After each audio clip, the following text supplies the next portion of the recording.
By the way. The lady just sort of mentioned that you cannot force anyone into their religion. Right. I can actually say it's happened to me, and I know of many others, and it does happen, but we just turn a blind eye to it. I mean, I was sort of 16 at the time. Right. First time I was away from home on my own as independent, went to college, and it was unfortunate that the people that I was exposed to were all Muslims. And why was that unfortunate? Because that's when they took advantage. They took advantage of that fact. In what way did they take advantage of you? Well, I'm just sort of gonna go into that now. Cool. When I was in my classes, I was the only actually female in the class because the sort of nature of the subject that I was doing. I was the only female in the class, and there was no Christian, there was no Jew, there was no Sikh. They were all Muslim in that class. Unfortunately, I had no choice but to have them as my friends. And at the age of 16, your hormones are everywhere anyway, and you don't know what you're doing in that sort of sense.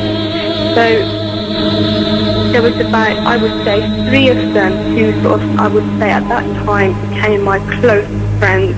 Right.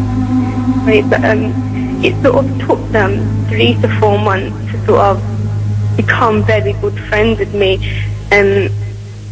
After that sort of 3 to 4 months, there was one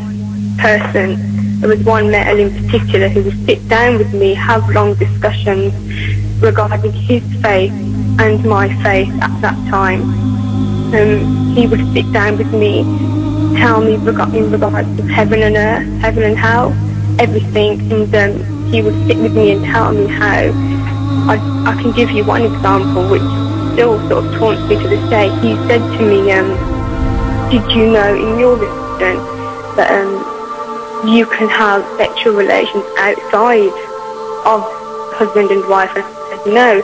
Me not knowing about my religion was a big thing at that time because I didn't know much about my own religion. He used that against me. So everything he told me I would believe. Right, okay. It got slightly more extreme. Is that because your parents say failed to teach you enough about Sikhism to give you enough confidence to be able to say to him, no, that's wrong? No, my parents didn't fail. My parents are wonderful. My parents didn't fail to teach me. To be honest with you, it was all there in the back of my head. I knew about my religion, but because he was, how can I say it? He was so manipulative. He was very manipulative. I was emotionally vulnerable, you could sort of say, as well. Right. And he took advantage of that on me. And after that, he started to get close to me, took me out on a couple of dates, and he bought me very expensive gifts. And the lady said, she mentioned a mobile phone, and that's the first thing that he actually bought me was a mobile phone. I mean, back then, mobile phones were the big thing to have. Right. And he bought me this mobile, and as soon as it was bought, he could have logs on me 24 hours a day. He'd sort of ring me up first thing in the morning, where are you, how are you? And did you end up dating him then? Did he end up being your boyfriend? He did at that time, yeah. Right, okay. And then did you decide to finish with him after you felt like really he was just trying to convert you? Well, what actually happened was it got to the stage where he convinced me to even leave home. He told me that I'd get nothing at home. He'd tell me things that my parents would do to me if they find out that I was dating him. If I can just sort of get to the main point. He even had, he introduced me to his family. The family embraced me. The family were very happy. It showed me that they had lots of money and that I would be safe. The main thing that they kept saying to me was a reassurance that I would be safe. I mean, to me, I didn't understand that at that time. Right.